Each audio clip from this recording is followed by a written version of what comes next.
What is going on, guys? It's Jamie and welcome back to another video. And as you can see, today we are joined by Lucy and we are bringing you another episode in the house buying series, but we are moving away from the vlog content for this one, guys, and we are bringing you more of an informative video because we want to show you a simple guide to buying a house, which, house buying don't get me wrong, is a very complex process, but we're going to try and make it as straightforward as we possibly can for the purpose of this video to help you guys through the whole process. There's a lot to cover here, guys, and we want this video to be as straightforward as possible, so we're going to hop straight into it. Step number one in the process is to acquire a mortgage advisor. Now, this is something that you aren't necessarily going to need, but I mean, from our perspective, we would definitely recommend it because they just take care of a lot of the confusing stuff pretty much that you aren't going to be able to do yourself. And the basic thing that they do at the start of the process is to tell you how much you can afford to borrow and basically how much you can afford to spend on a house. That first appointment should be free as well. You shouldn't have to pay for that. The only time you'll have to pay your mortgage advisor is when you actually get a mortgage, and most of the time that will be put onto that payment that they get will get put onto your mortgage anyway, so you don't really see that money, do you? Yeah. At that point. Yeah. Effectively, they're going to have a meeting with you or you and your partner, whoever you want to buy a house with, and they're going to take a lot of information from you regarding your salary, rough outgoings, which if you're a first-time buyer will be like estimates, and they're going to put it all into this system. It's going to show you how much a lender will give you for a mortgage and basically tell you how much you can afford to buy a house for. So this is a really important thing, and obviously you need this information before you start looking, because you can't start looking for a house if you don't know how much you can afford. In regards to the deposit as well, it's obviously a really good idea to have a good amount of money saved up. We've both been saving for like upwards of 5 or 6 years. Don't get me wrong, there is obviously those government schemes that can really be helpful, like the 5% thing, which means you don't have to pay as much deposit, but either way, you're going to need a nice lump of money to help you out before you even get started. So it's a good idea to know what savings you've got and how much you'd roughly like to put down for a deposit. I think the mortgage advisor gave us a few different options for how much we could put down for a deposit, but obviously the more you can put down, the probably better, because the more you're going to be able to afford for a mortgage as well. Yeah. Step number 2, guys, and arguably the most exciting part of the entire process, is to start looking for a house. So this stage took us about 5 months, I think, of viewings. Obviously it was a little bit COVID. Yeah, it was a little bit slower because of COVID, but we did quite a lot of viewings. We knew what area we wanted to view in, so stuck to that rough area. I think it's really important to do lots of viewings and to see different houses, because you might change your mind on what you think you like. I think we definitely changed our mind on whether we wanted kind of open plan or closed plan. We had a rough idea before the whole thing of what we wanted. Obviously, in hindsight, we were completely naive at that point. But don't get me wrong, it is good to have an idea of what you want. But as Lucy said, it's a really good idea to look around a lot of places. It's all well and good having an idea and looking at pictures on an estate agent's website, but actually going into the houses is completely different. And it can really change your mind of what you want in a house. You can definitely get catfished, can't you? Big time. Obviously, everyone knows that these estate agents take like the most luxurious looking photos. When you go to look at the actual property, it can be a lot different, can't it? Fish Island, huge room, and then you go in and it's a box. Tiny. So to sum it up, guys, go for plenty of viewings. Don't be afraid to have your mind changed about what you think you might want, and basically take as much time as you need. As Lucy said, this took us 4 or 5 months. May not have been as long without COVID and stuff, but it's definitely a good idea to not just rush into it, because we almost did as well. Don't rush into anything that you don't want to do. Take the time to look at a few different houses and get a really, really good, solid idea of what you want. So after you've done all your viewings and you've potentially found a house that you quite like the look of, step number 3 is to make an offer, or in our case, reserve. We did make an offer as well, didn't we? You make an offer and then you reserve if it's new build. If it's not a new build, you just make an offer. When making an offer, obviously the natural thing to do is going to be to go lower than the asking price. And guys, don't think that this can only be done with an existing property. With a new build, there is definitely room to haggle with the seller to be able to achieve a lower price. Us personally, we did manage to get the house price lower than what they were asking for in the first place. With a new build as well, there's obviously a lot of incentives that the developer can chuck in with, like flooring, money off vouchers, loads of things that they can do to basically persuade you to buy the house, because at the end of the day, all they want to do is just get rid of the houses. There's no harm in asking, guys. All they're going to do is say no, and if they say yes, then obviously it's beneficial to you guys. Winner, winner, chicken dinner. Yeah, exactly. So you get to the point where the offer is accepted, the reservation is accepted, and everything is looking really good. Obviously, with an existing property, the seller is just going to either accept it or not accept it. In the case of a new build, we had to pay £250 to Bovis, the developer. Basically just like a tiny deposit, just to show that you are serious in your interest. And I think at that point, yeah, they take it off the market, so you can kind of relax a bit. No one else is going to be able to buy it. At this stage, you're also going to need a mortgage in principle, which your mortgage advisor will get from the lender that's going to give you your mortgage. And basically this tells either the developer, if it's a new build, or the seller that you can afford the mortgage for the house that you're going to buy. So it basically just confirms that they're going to give you the money. Yeah, that you can buy whatever property you're looking to buy. From this point forward, you are going to need a solicitor. There's loads of them about. Obviously, they all basically do the same thing. Yeah, you'll want to get a few quotes and just go with whatever's got a balance between cheap and good reviews. What they're going to do, yeah. To be fair, we had a quite good experience with us. Listen, yeah, they were quite on the ball and good. They did all the paperwork. It's very confusing. They basically just, all of the legal stuff, they just sort out and you don't have to worry about any of it. Yeah, we didn't have a bad experience personally. Obviously, that can't be the case with everyone. Some people will have bad things to say about solicitors, mainly to do with how long it takes them to do stuff. Once you have a solicitor, they will then sort out a surveyor for the house. I mean, this is probably more important with an existing house that's maybe a little bit older. They do still do it with a new build, but obviously there wasn't a house here, so it's a little bit more difficult. What do they do? So they'll check everything from like what, in kind of new build estates, they'll check what's owned by the council, what's owned by us. Check the ground and all that stuff. The groundworks, the air pollution, risk of flooding, everything that you don't really think about, just to check that your house is safe and you're not getting mugged off and it's not going to fall apart the minute you get the keys. Step number 4, guys, the next thing, and perhaps the biggest thing of them all, is going to be what is called an exchange of contracts. I feel like you sign your life away this one, don't you? Yeah, this is the biggest thing that is going to happen throughout this whole process, apart from obviously completing. This is the bit where a lot of the legal stuff gets done and sorted. You're going to get like this much paper to read through and sign, and you're probably not going to understand a lot of it, but it's good to read it, isn't it? It is interesting. We read it all, and we did pick out bits that we weren't sure on and checked. Even if you don't understand it, it's worth checking with the solicitor. Definitely. Obviously, because it's a big thing. Yeah. Effectively, what it is where your solicitor and the seller's solicitor swap contracts, and you effectively, once you've signed it off, you are legally bound to the property, which means to back out from this point is going to cost a lot of money. So a few things that will be in that big lump of paper. So this will have everything from kind of all the surveys that we mentioned previously. If the house is already built, it will cover everything to confirm the house is safe and livable. Yeah. If you're on a new build property, it will show the whole development plans, what the council owns, what you'll own, and then what the kind of plans are for the development once it's completed as well. So it had all of that information. I'm trying to think what else was in there. There's so much stuff. You'll also have to get a few documents signed by people who know you that aren't family or friends, which was hard in COVID times, isn't it? That's quite difficult. And obviously with the exchange of contracts, you should definitely already have a mortgage offer accepted and in place.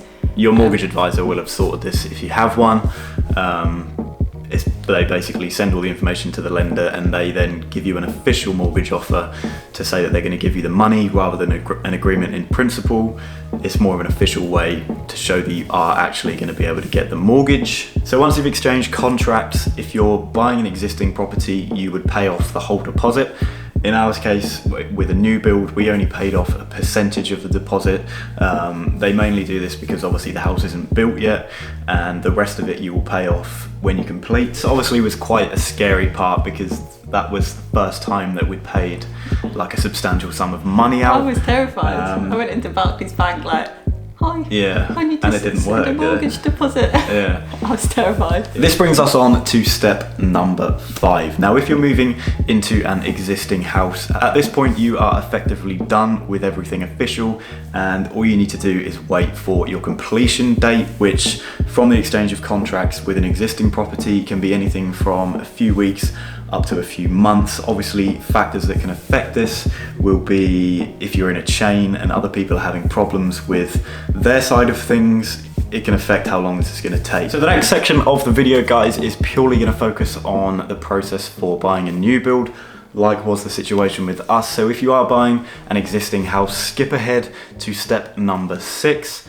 to find out what happens on completion. But in the case of a new build, this whole process from exchange of contracts until completion can be very, very long. We exchanged August of last year, and we didn't actually complete, as you guys know, until literally a few days before Christmas. Obviously, this will be different depending on how far the development is gone, how much of your house has been built, but with a new build, it's basically going to take a while. But don't get me wrong, guys, that does not mean you are finished and just have to wait. There are a lot of things in between exchange and completion for a new build that are going to keep you occupied and stressed out. So in the case of a new build development, you have a lot of meetings in between exchange of contracts and completion. We had a meet the builder appointment, so this is an opportunity to meet in our case it was the site manager. It was all like basically like the complex building side of things. They show you like the drainage for the whole development and all stuff like that. It's where the street lights are going to be, yeah, what tiles are going to be used on your house, stuff like that. It's all like just specification stuff, isn't it? The next meeting that we had was an upgrades meeting. We basically chose if we wanted to upgrade anything before first fix, which was all plastering and stuff like that. So this included extra sockets that we might want. We could actually decide if we wanted to move any of the sockets. Obviously at this point the house was still nowhere near being built, so this is the time where it's really good for them to take this information, because there's still a good portion of time where they can get it all organised before the house starts to get plastered in and everything like that. A couple of other things we chose on this upgrades meeting was if we wanted external lights at the front and back, if we wanted an outdoor tap. I mean, the turf in the garden, if that was an extra, that would be the point to decide that as well. Loads and loads of things that you can decide on this meeting. Obviously, all of them come with a cost. That was actually just a lump sum, like separately. We didn't, that wasn't added onto the mortgage or anything, we just paid it off. The next meeting we had was the exciting one. This was our options meeting, where we basically got to choose all of the finishings for the entire house. So this includes all of the kitchen finishes, so units, worktop, flooring across the whole house. You'll also choose what carpet you want, and then you'll also choose your bathroom finishes, so floor tiles, wall tiles. This meeting was really exciting, probably one of the funnest parts of the whole thing. It's quite stressful because obviously there's a lot that goes into it, and you don't want to make the wrong choice, do yeah, you? Don't get me wrong, this isn't a quick meeting. I think ours lasted 2 or 3 hours. It's quite good because they basically just let you get on with it and really just choose what you want. So you've now done all of the exciting stuff, guys. The upgrades and the options meetings are all finished. And from this point forward, it is going to be a lot of waiting for your house to be built. As it gets further and further through the build process, you are going to be able to go for site visits. In a lot of cases, I don't think these can be done until the scaffold has come down, just for like a health and safety thing. But we did several of them, especially in the run up to completion. A couple of important things to remember here, guys, and things that I'm really glad we did, is to do a couple of these site visits at like key points throughout the build. We did one pre-plaster, which is before they do any of the plasterboarding, and effectively it was just to see that the sockets we'd added and moved were in the right place, because obviously it's easier to move them at this point than when the walls are all plastered in. This was just a really exciting one as well. First time you step in your new home. Yeah, first time you step in, obviously everything is all open. It looks really, really cool. We wrote like a little note on one of the joists, and which is up there somewhere.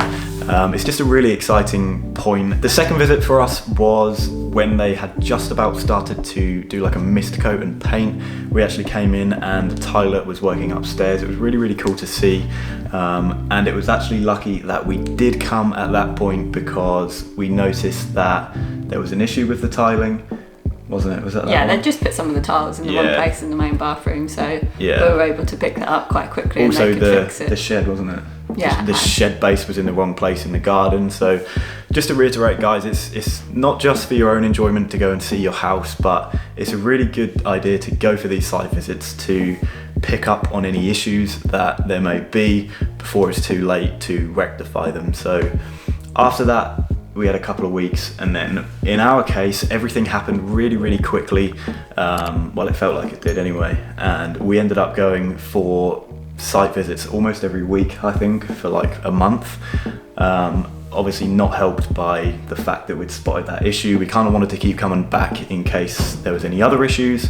Luckily there wasn't. Yeah, I'd definitely say it's worth doing site visits. Like, not many people get to see their house being built like that, and you've paid a lot of money, so make the most of it and make those memories and go and visit it as much as possible. Yeah. Depending on the development and how far along it is, and whether you've got COVID in place. Yeah.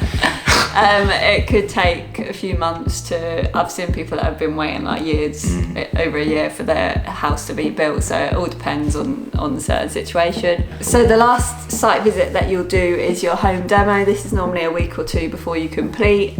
In our case, it was 4 days, just because it was Christmas time and they were eager to get us in before Christmas. Yeah. So when you do your home demo, your house should be finished. I think I've seen a few where maybe the carpet and the flooring's not necessarily in, but everything else should be in and working. At your home demo, the developer will take you around and just kind of show you how everything works, things like how to open the windows. It's quite funny, isn't it? It's a pretty funny time. How the boiler works, how the heating works, where your meter boxes are, things like that. Just, all of that stuff. Just show you around. It just gives you an opportunity. Kind of tell you about the appliances and all that sort of stuff, and how to look after your new build, what to expect. It's quite a useful thing, to be fair. It was quite useful. Things like snagging, how to report snagging issues that you're going to have, stuff like that. It's just an opportunity to ask all the questions that you have before you get the keys. And then after this, it is basically, as we said, like a week or so of just real like anticipation as the time leads up to your inevitable completion date. Regarding the completion date, in respect of new builds, you will receive a specific completion date 2 to 3 weeks before you are going to complete.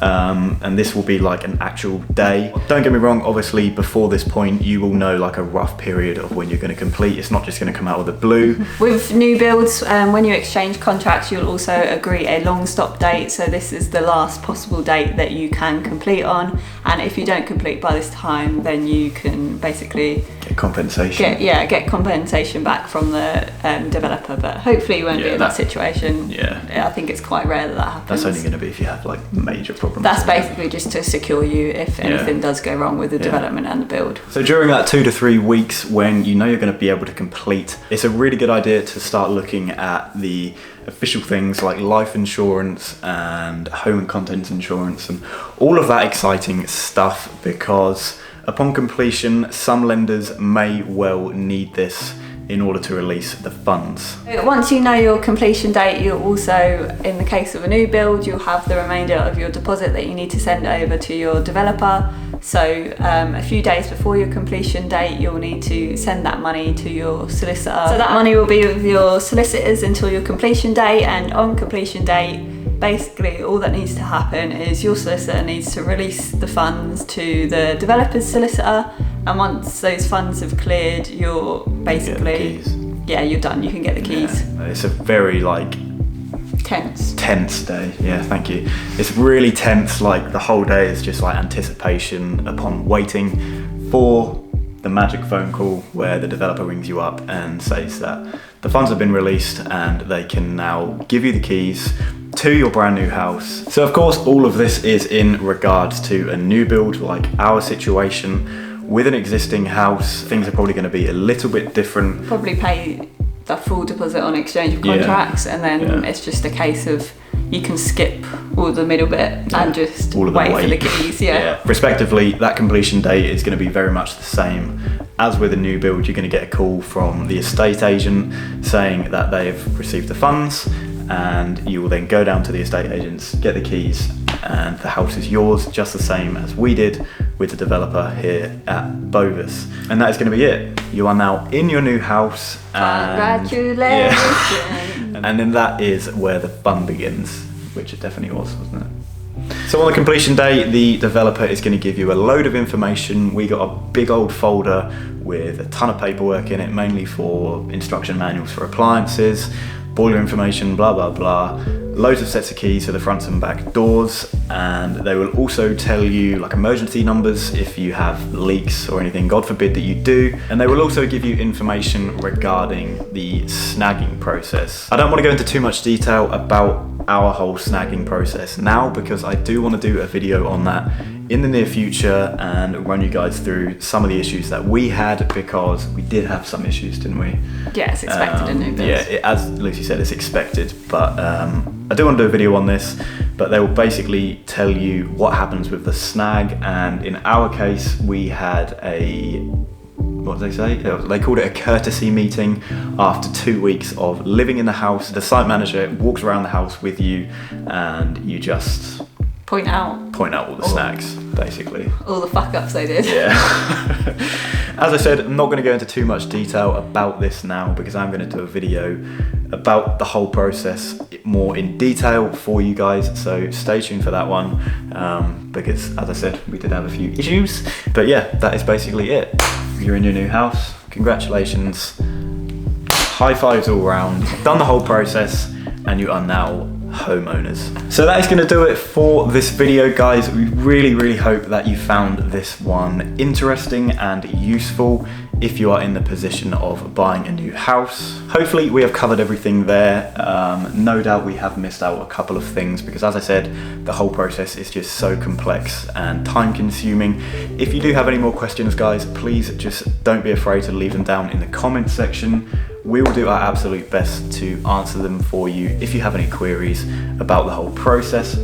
If you did enjoy the video, make sure you hit that thumbs up button for us. We would really appreciate it, and let us know as well if you enjoyed this kind of informative style video, because there is a couple more of them we could do, and they are just quite useful, I think, for people who are going through this process. As I said though, guys, that is going to be it for this one. If you are new to the channel, or if you just haven't done so already, please make sure you hit that subscribe button for me for new videos every single week, and we will see you in the next one.